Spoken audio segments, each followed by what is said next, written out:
गुरु नानक जीवन कथा बाबा नंद सिंह जी की नानकसर करेला वाले।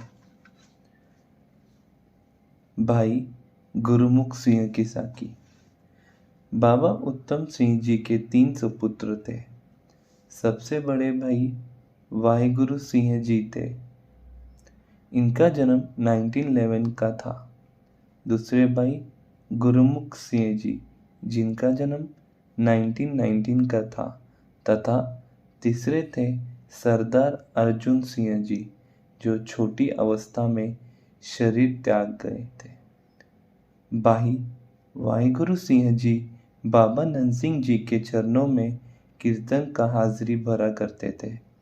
1932 में बाबा नंद सिंह जी एक बार गांव बाग पहुंचे तो एक साधु मंडली भगवे कपड़े वाली जा रही थी तथा अनेक साथ एक 10-11 वर्ष का बच्चा भी जा रहा था।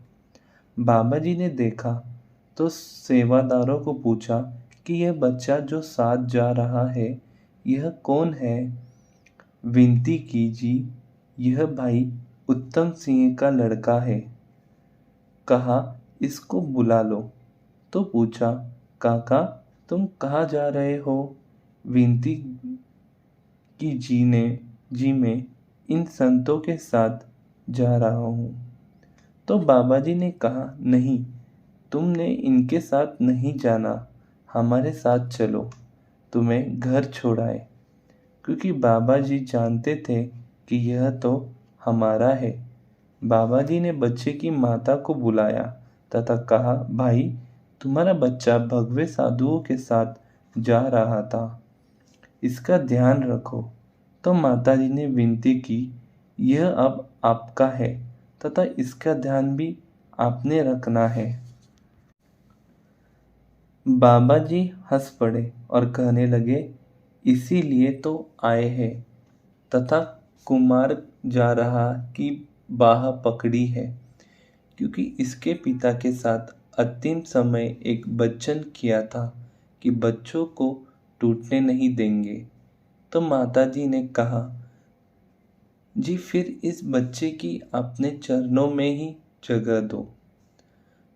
माता की विनती बाबा जी ने स्वीकार की तथा उस बालक को बाबा जी ने अपने चरणों में जगह दे दी तथा इस बालक का पहला नाम ज्ञान सिंह था। वह बदलकर गुरुमुख सिंह रख दिया।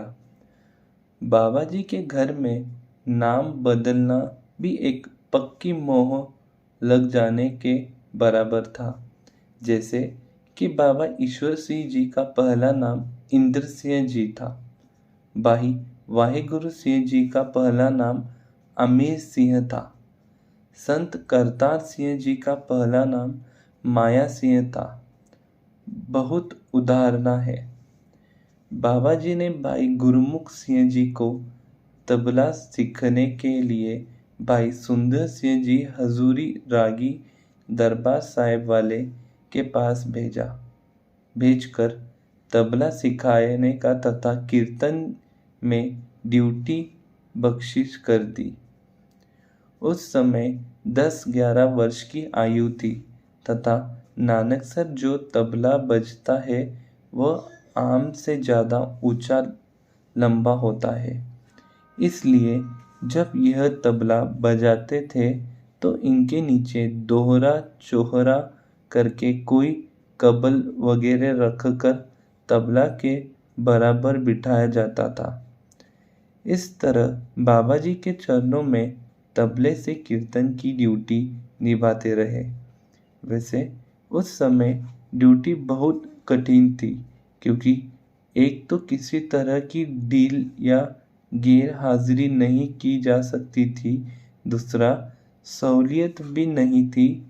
खाने पीने के मामले में फाके भी रखने पड़ते थे।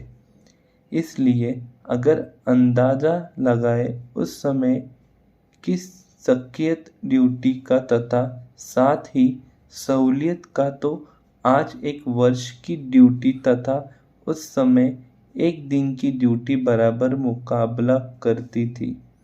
पर फिर भी बाबा जी की खींचे ही इतनी थी कि कोई भी उसको छोड़ना ही नहीं चाहता था।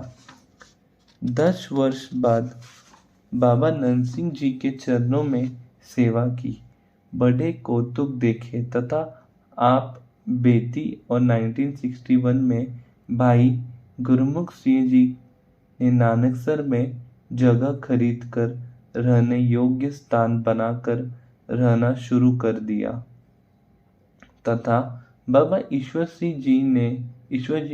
सिंह जी से इजाज़त लेकर बाबा नंदसिंह जी का इतिहास लिखना शुरू कर दिया तथा जीवन झलकियों 21 हस्त लिखकर 5 भाग आनंद चमत्कार में कंप्लीट किए तथा 4 हस्त ईश्वर चमत्कार बाबा ईश्वर सिंह जी का जीवन भी लिखा तथा और भी समय समय अनुसार संप्रदाय की सेवा करते रहे तथा संप्रदाय में अच्छा नाम कमाया। बाबा उत्तम सिंह जी के नाम पर दुकान का नाम उत्तम भंडार रखा, पर मौजूदा समय में यह न्यू उत्तम भंडारे के नाम पर चल रहा है तथा उत्तम भंडार की इस समय कोई फॉर्म नहीं है तथा लगभग 10 वर्ष से हम यह बंद कर चुके हैं।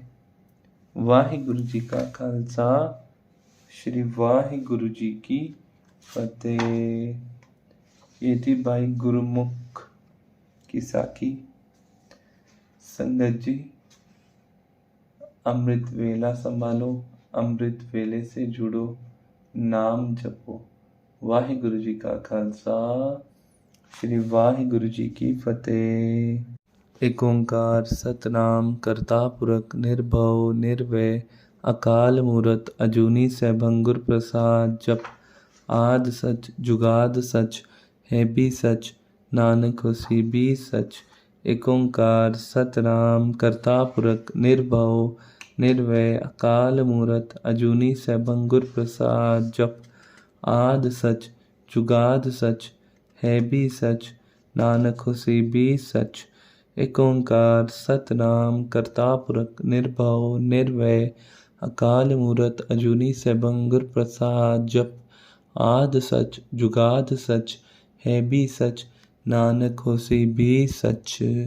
वाहिगुरु जी का खालसा, श्री वाहिगुरु जी की फतेह।